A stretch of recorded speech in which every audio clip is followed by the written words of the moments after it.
Hello' everyone. আজি হৈছে 1 বহাগ, মানে আজি হৈছে মানুহ বিহু।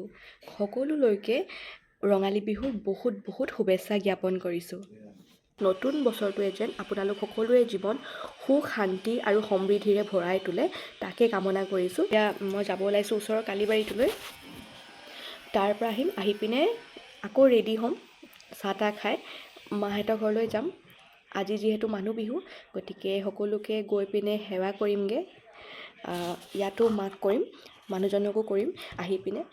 গতিকে পটাপট গৈ আহোঁগৈ। আপোনালোকক দেখুৱাই থাকিম আজিৰ ভিডিঅ'টো, আপোনালোকে চাই যাব। আজি মই পিন্ধিছোঁ এটা নতুন কুৰ্তি ছেট। কেনেকুৱা লাগিছে কমেণ্টত জনাব। মই এইটো পিন্ধি নাযাওঁ বাৰু মাহঁতৰ ঘৰলৈ, এতিয়া মন্দিৰলৈ যাম যিহেতু, আৰু দেৰি হৈছে, শাৰী মেখেলা চাদৰ পিন্ধি থাকিবলৈ সময় নহ'ব, সেইকাৰণে চুইদাৰযোৰকে পিন্ধি ওলাইছোঁ। কেনেকুৱা লাগিছে? চুলিখিনি ধুইছিলোঁ, এয়া শুকুৱাই নাই, কাৰণে এনেকুৱা হৈ আছে। আপোনালোকে একদম ইগন'ৰ কৰিব। ব'লক দেখুৱাই থাকোঁ তেনেহ'লে ভিডিঅ'টো। পোনপ্ৰথমতে মন্দিৰত ভগৱানক সেৱা কৰি আহি, চাকি জ্বলাই আহি, আমি আমাৰ ঘৰত থকা গোঁসাই ঘৰত চাকি জ্বলালোঁ। তাৰপিছত মানুহজনক সেৱা কৰিলোঁ। মানুহজনক কৰাৰ পিছত শাহুমাক সেৱা কৰিলোঁ। তাৰপিছত মাহঁতৰ ঘৰলৈও গৈছিলোঁ। মাহঁতৰ ঘৰতো মা পাপাক গৈ সেৱা কৰিলোঁগৈ। আজিৰ ভিডিঅ'টো চাই কেনেকুৱা লাগিলে আপোনালোকে কমেণ্টত লিখিব। আৰু যদি ফেচবুক বা ইনষ্টাগ্ৰামত চাই আছে তেনেহ'লে প্লিজ মোৰ পেজখন ফ'ল' কৰি ল'ব। আৰু যদি ইউটিউবত চাই আছে তেনেহ'লে মোৰ চেনেলটো ছাবস্ক্ৰাইব কৰি ল'ব।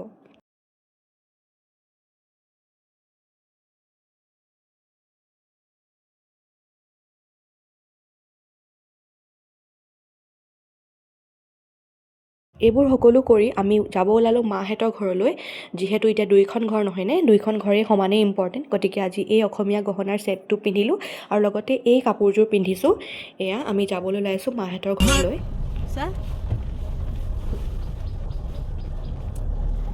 আমি গৈ আছোঁ মাহঁতৰ ঘৰলৈ। এয়া হৈছে মোৰ আজি আউটফিট। কেনেকুৱা লাগিছে কমেণ্টত লিখিব। আৰু এইফালে হৈছে মোৰ মানুহজন।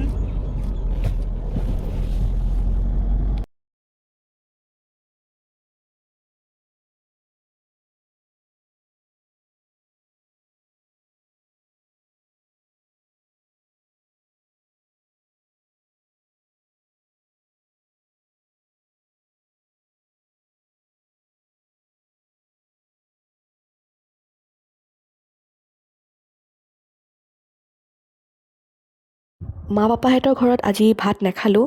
জা জলপান আৰু পিঠা পনাই খাই আহিলোঁ। মাহঁতক কৈ আহিলোঁ যে কাইলৈ আহি পিনে খাম, যিহেতু মাহঁতেও আশা কৰে যে ভাত সাজ একেলগতে খাওঁ বুলি। আজি যিহেতু বাবাৰ ঢুকুৱাৰ দিন আছিলে, গতিকে আমি আজি ভাত নাখালোঁ। এয়া অলপ অলপ মাহঁতে আমাৰ কাৰণে তৈয়াৰ কৰি থৈছিলে। এইবিলাকে আপোনালোকক মই ভিডিঅ'ৰ যোগেদি দেখুৱালোঁ। গধূলিৰ চাহকাপ অলপমান দেখুৱাই দিছোঁ। আজিলৈ ইমানেই, ধন্যবাদ।